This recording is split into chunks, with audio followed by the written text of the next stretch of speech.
Del área de Olmos es de Río Cuarto, hace tiempo que ya está en Córdoba, es una ávida investigadora de toda la obra de Juan Filloil. Tanto es así que dirige los archivos de Juan Filloil en la editorial Unirío, entre otras cuestiones. Candelaria, te saludamos. Buen día, ¿cómo estás? Hola, buen día. Bueno, estás presentando un libro, otro más sobre Juan Filloil. ¿Qué es lo que te une? ¿Qué es lo que te hace decidir desde hace ya tanto tiempo a volcarte en la investigación sobre Juan Filloil? Bueno, yo lo he contado algunas veces, mi vinculación con Filloy es relativamente temprana. Por supuesto que estudiando letras en Córdoba tuve una primera aproximación a su literatura a través de literatura argentina, de la materia. Previamente a eso lo había conocido a él personalmente, Ajá. porque bueno, ya tenía algunas inquietudes literarias, entonces de muy jovencita tuve la suerte de conocerlo, gracias a que nuestras familias se conocían, y bueno, ya había hecho algunas lecturas también tempranas, no siempre afortunadas, no siempre terminé de leer libros que abordan contra.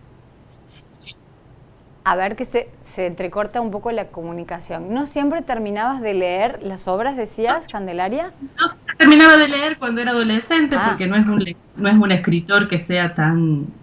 Susana Dillon, también escritora riocuartense, solía decir que él no es un escritor que enamore, ¿no? ujú. Pero bueno, yo terminé de fascinarme con su obra cuando accedo a su archivo personal. Ujú. Accedo a la correspondencia que se conserva en el Archivo Histórico Municipal de Río Cuarto, y cuando accedo, eh, bueno, cuando le ayudo a su hija Monique a ordenar sus papeles personales que tenían que ver ya con sus manuscritos de obras. Y ahí dimensiono lo que este señor había hecho y cuánto había trabajado. Bueno, Ujú. una obra muy sólida y muy eh, bien. Bueno, tenemos ahí una dificultad con el audio, Ujú. pero brevemente preguntarte, ¿coincidís con esto de que el riocuartense promedio desconoce, como decías vos, bueno, sobre todo el tema de la lectura adolescente, ni hablar, a lo mejor no es un escritor para dar en colegios, en la formación primaria o secundaria, pero bueno, decíamos por ahí la falta de incorporación en el riocuartense, la riocuartense, de la lectura de Juan Filloil. Tanto es así que una persona que se dedicó a las letras terminó descubriendo profundamente la obra de Filloil. ¿Coincidís en esto o no, Candelaria? Bueno, creo que hoy en día, no sé, a ver, el acercamiento a la obra de Filloy no es un acercamiento fácil. En el caso particular de Filloy, a ver, tampoco sé si el acercamiento a la literatura, hay otras formas de la ficción hoy en día que son eh, seductoras, ¿no? Pero en el caso particular de Filloy ocurre que el personaje en ocasiones superó al escritor, entonces a veces hay un conocimiento de lo anecdótico que rodeó a la figura de Filloy, que él también cultivó de alguna manera y bueno, y en parte también la suerte lo ayudó, lo acompañó, porque, a ver, un señor que llega a vivir 3 siglos no es lo habitual, ¿no? Y no deja de llamar la atención. Eh, pero bueno, me parece bueno, a lo mejor eso ha dificultado y el hecho de que sea una obra fuertemente erudita ha dificultado el acercamiento a su obra. Igualmente tiene, no sé si en el caso de los riocuartenses en particular, pero tiene lectores cautivos y lectores, bueno, que siguen muy de cerca su obra y que se alegran con las nuevas ediciones y que lo leen y que lo siguen leyendo y que siguen descubriéndolo, ¿no? Me parece que no sé qué pasa puntualmente con los riocuartenses, puedo decir que conozco a algunos seguidores de su obra, pero bueno, esto es un poco lo que sucede con los obstáculos que a veces presenta la figura de Filloy para acceder a su literatura, que sin embargo sigue siendo visitada y sigue estando vigente. Curiosidad o no tanto, una curiosidad o no tanto, el tema de los palíndromos en Juan Filloy. Primero contanos qué son los palíndromos, que es algo tan difícil, y Filloy que era un tipo, como leí por ahí, el primer gran palindromista en idioma español, que es un poco esta cuestión de un género casi que hasta jugando con las letras, haciendo oraciones y frases. Sí, bueno, los palíndromos son palabras que se leen del derecho y del revés. Un ejemplo es Neuquén. Claro. Lo que luego yo es cultivar muy fuertemente no sé si es un arte. Mónica Ambort en El escritor escondido le discute cuál es la virtud de hacer eso, de jugar con los palíndromos. Y bueno, a lo mejor la virtud es esa, ¿no? Una cuestión lúdica que está presente en toda la obra de Filloy y que tiene esta beta en los palíndromos. Él se define como un gran palindromista, como el escritor que había producido más palíndromos en idioma español, lo cual es probablemente cierto. Bueno, y eso se nota en Carcino, que es un libro dedicado pura y exclusivamente a frases palíndromas, ¿no? Y que tiene una introducción muy, muy hermosa, muy erudita. He dicho muchas veces esa palabra en la primera entrevista que estamos teniendo, pero eso era Filloy, un erudito, un conocedor de lengua española, con la lengua y con la cuestión de la letra y la grafía. Y eso se digo, en Carcino, que tiene muchísimas frases palíndromas, algunas logradas en desmedro del sentido de la frase. Se lee algo que no tiene sentido, pero él había logrado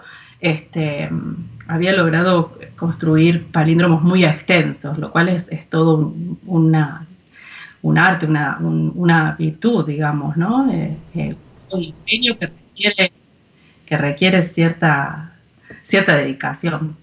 Absolutamente. Candelaria, sí, yo decía, para iniciar a leer a Juan Filloy, ¿qué recomendación harías como estudiosa? Vos decís permanentemente que es un erudito, una obra erudita, la de Juan Filloy. Para el que no leyó nunca a Juan Filloy, ¿qué recomendás? ¿Por dónde iniciar? Bueno, yo tengo mis favoritos, que son los libros que él publica en la década del 30, no casualmente ha sido la obra de él más visitada, más frecuentada. Periplo es su primer libro, es un libro de viajes, es un libro muy, muy fácil de leer porque Filloy tenía el hábito, cuando escribía estos libros más autobiográficos, como es el caso también de Esto Fui, que vamos a estar presentando mañana en Córdoba, que son sus memorias, bueno, de no hacer largas narraciones, largos relatos, sino de escribir relatos más bien fragmentarios, más bien misceláneos. Entonces, Periplo, que narra su primer viaje a Europa, es un libro realmente exquisito y muy fácil de leer, para el que le gusta además una literatura que suele ser atractiva, como es la literatura de viajes. Su novela Staffen de sus novelas Staffen, Caterva, no Diriopolo, que es una novela a veces difícil de leer, todo el periplo de un personaje a lo largo de 10 horas y la novela tiene casi 300 páginas, o sea que hay un esfuerzo de paciencia de parte del lector para seguir ese periplo tan detallado, tan minucioso. Pero sí, Staffen es una novela muy atractiva. Caterva, aunque es una novela voluminosa, no deja de ser un cuento de aventuras de 7 lincheras que van desde Río Cuarto a Córdoba, 7 lincheras anarquistas además. Y bueno,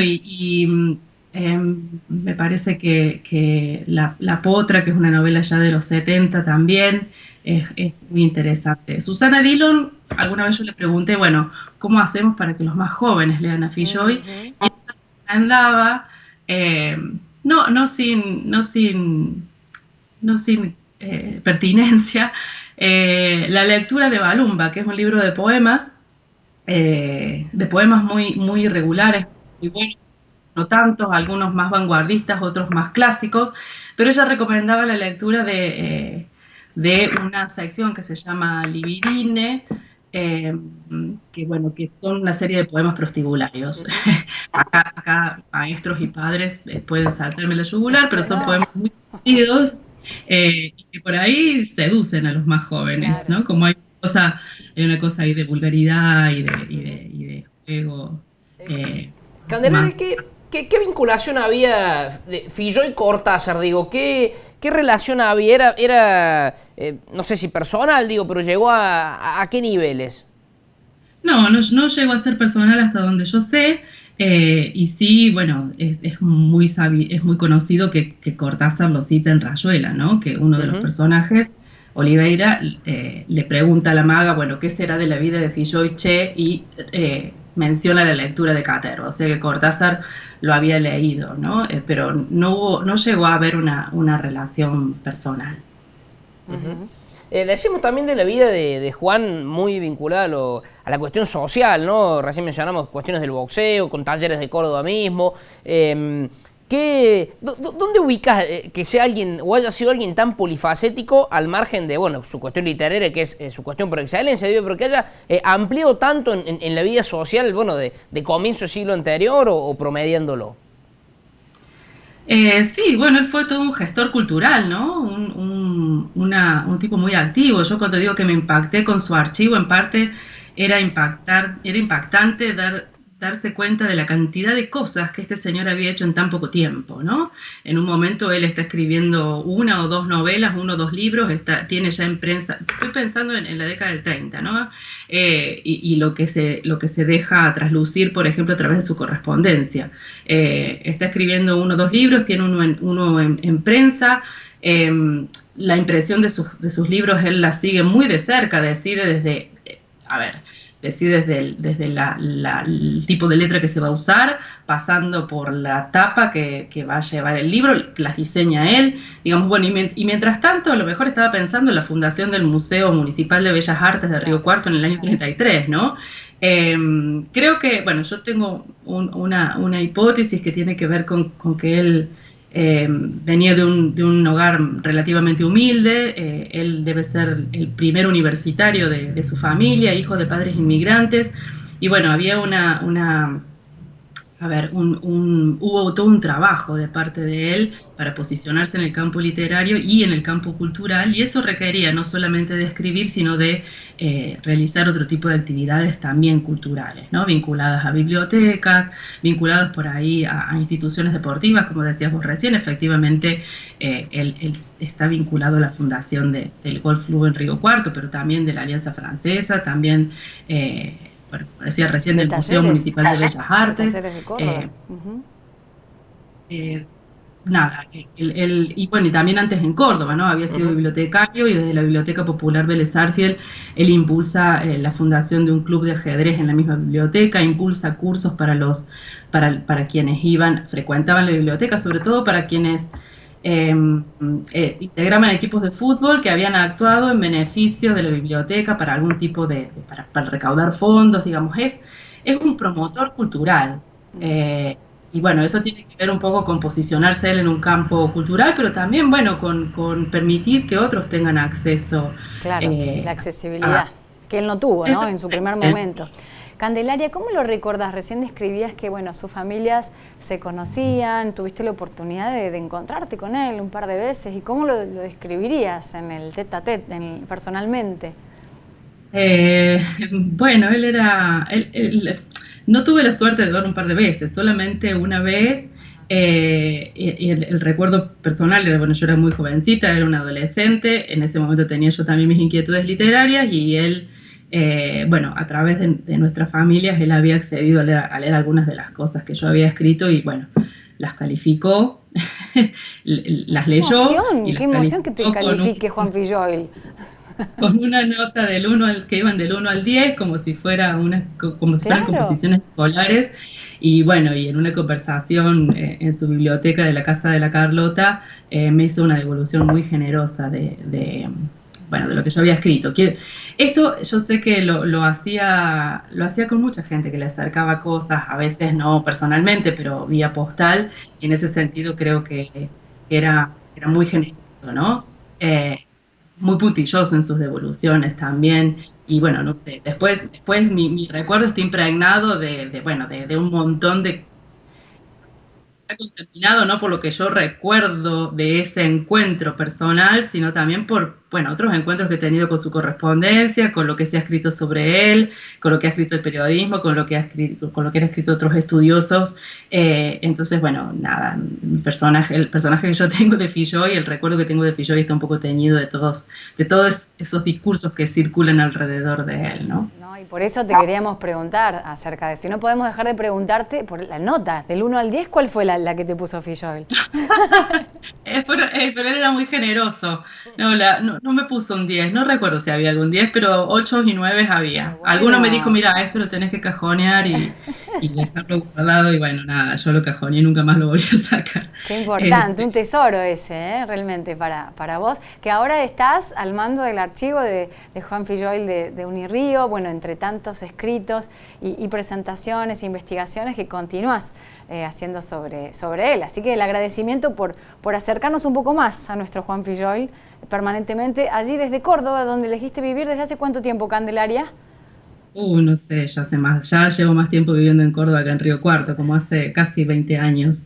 Sí, bueno, el agradecimiento es mío y bueno, solamente decir que una breve corrección, lo que yo estoy dirigiendo es la colección Juan Filloil, que está haciendo la editorial de la Universidad Nacional de Río Cuarto, Unirío, que está en este momento a cargo de José Di Marco, y bueno, yo estoy a cargo de la colección gracias a su generosidad, que en el 2016 me invitó a dirigirla, cosa que estoy haciendo con mucho entusiasmo, con muchas ganas, dentro de lo posible y en este contexto un poco adverso para las universidades públicas y nacionales y un poco adverso para las editoriales en general, pero sobre todo para las editoriales de las universidades. Bueno, seguimos trabajando con mucho entusiasmo, bueno, José al mando de la editorial, yo de la colección, pero también todo un equipo de gente muy, muy valiosa que ha trabajado muchísimo, José Luis Hamann, Maxi Brito, Daila Prado, Lara Oviedo,